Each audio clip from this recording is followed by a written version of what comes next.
Dostlar hemmeňizi MMA Türkmenistan kanalyna hoş gördük. UFC çağında ýanwaryň esas duşuklaryny ýuwaşlyk ýetip barýar. Biziň maksadymyz sizi MMA dünýäsi bilen tanıştyryp, täzelikler ýetirip durmak. Garaz görüň adedip göni bu sanmyda başlaýar. Habib Nurmagomedov Max Holloway'ın duşuşuna öz bakasyny berdi we düşünjesini aýtdy.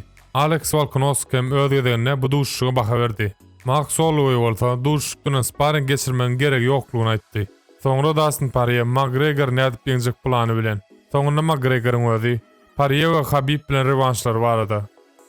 Beýtka çaýdanda maslagy da real zatpa şoň üçin ýuwaşlyk bilen başladyk.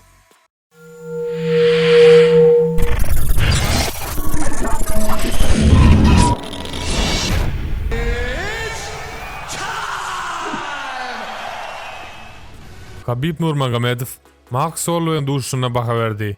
Bu duşuk Holloway'ın en gowy duşuşy boldy. We olun tek öz pigine ýetenok. MMA'da çykyş edýäniň arasynda Max ýam en gowlaň bir ýerim kadi pikir edýän. Belkol ýarym kilede çykyş edýäniň arasynda en gowsy. Bolanyň en gowy duşuşy bolum kadýän. We Max'yn da garrydal. UFC'den täwol köp duşuşy bar. Olun tek 28 ýa-da 29 ýaşynda. Menin pikirimçe onun pik derecede gelýär. Şu ýyl ýa-da 2 ýyl onun iň ýokary derejesini görür. Onun iň ýokary derejesi çempion wagty däl, belki şu ýylyň ahyrına görür. Eger ol hemme duşuşyna gowy taýinlansa, we etmeli etse, ol mundan hem güýçli bolup bilerim kadýän. Bol onuň iň gowy duşuşy boldy. Men oňa iň gowy boksýora diýip biljek däl, ýöne ol gowlaň biri. Onuň kardiosy gowy, hem de tejribeli. Geljekde Max onu görkezmek üçin ýene-de 1 ýyl bar. Belki ol geljekde iň gowy turgunlaryň biri bolar. Ýatladýan, Habib bilen Max oktogona duşuşyp bilerdiler. Olaryň ýüzüňi duşuklary hem bolupdy. Ýöne Max gyska wagtda duşuşy kabul edenligi sebäpli öz agramyny gerekli derejege getirip bilmedi. Häzir olaryň duşuşyna mümkinçilik ören az. Olar biri bilen silençli gatnaşykdy.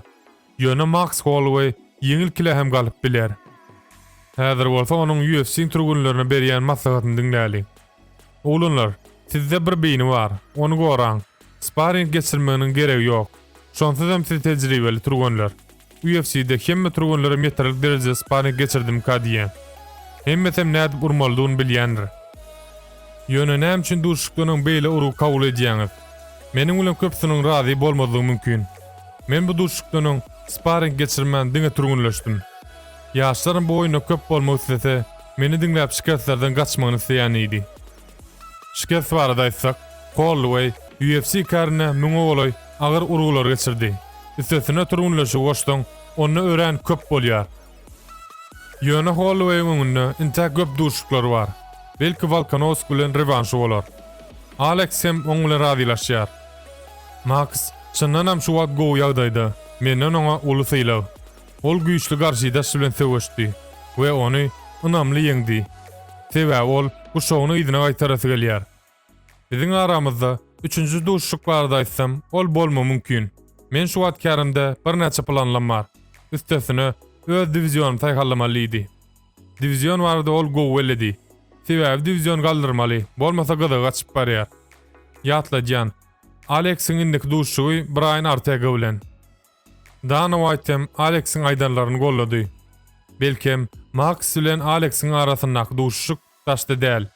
Eger Volkanovski Ortega'ny ýeňse, bu bolsa oňa ýeňil bolmaz. Sebäbi Ortega Holloway bilen duşuşynaky bilen deňeşdirseň, düýünden başga. Sebäbi ol Koreýaly zombini ynamly ýeňdi. Poirier McGregor barada aýdanyna haçanna biz söwüşe başlap, intak gızmankak, ol ýem taýyn, şonuň üçin ol howply diýdi.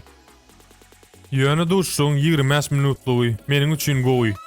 Sebäbi men uruşun başynda ýeňilmez ýaly ýeterlik derejede turgunlaşdym we tejribe topladym. Bu uruşun soňuna çenli bolsa, diňe güýçliler galýar.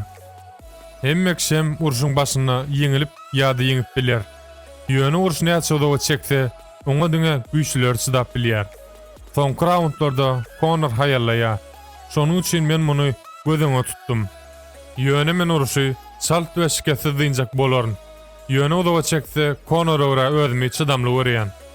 Planym ony hemme başarnym görkezip ýeňmek we çempion guşaw üçin uruşmak diýdi. Tersine McGregor bolsa bu ýeňil rewanş boljagyny aýtdy. Ýöne has ýeňilem Habib bilen boljak rewanşy boljagyny aýtdy. Bu birinji gün meniň üçin ýeňil rewanş bolar, ýöne ýeňil duşuk diýip biljek däl. Haçan men Habib bilen rewanş alamda, ine bul meniň üçin hasem ýeňil bolar. Eger ol gaçman dowam etse, bu meniň üçin mesele däl. Men beýlekleri ýolumdan aýraryn.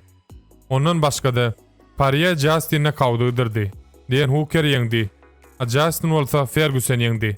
Paria bolsa meniň öňümde. Şonuň üçin men sabyrsyzlyk bilen garaşýan.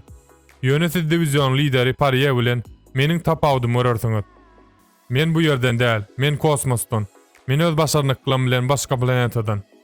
We men size muny birinji gün geçecek Abu Dhabi'daki duşumda görkezerdim. Conor bardaýsaň, ol Habib bilen duşuny geçiren overhand'ini turunlaşdyrýar. Eger ol Dustin Poirier ýeňse, onu ol Habib bilen duşma mümkin. Ýöne görüşüňiz ýaly Dustin oňa ýeňişi beresi gelnok. Tega ol häzir divisionyň iň gowlarynyň biri. Olympik çempion. Dostlar, bu arada siz nähil pikirde? Öz prognozuňyzy tesirde hökman belläň. Indik sanlamyzda görüşýänçek hoş, sag olun.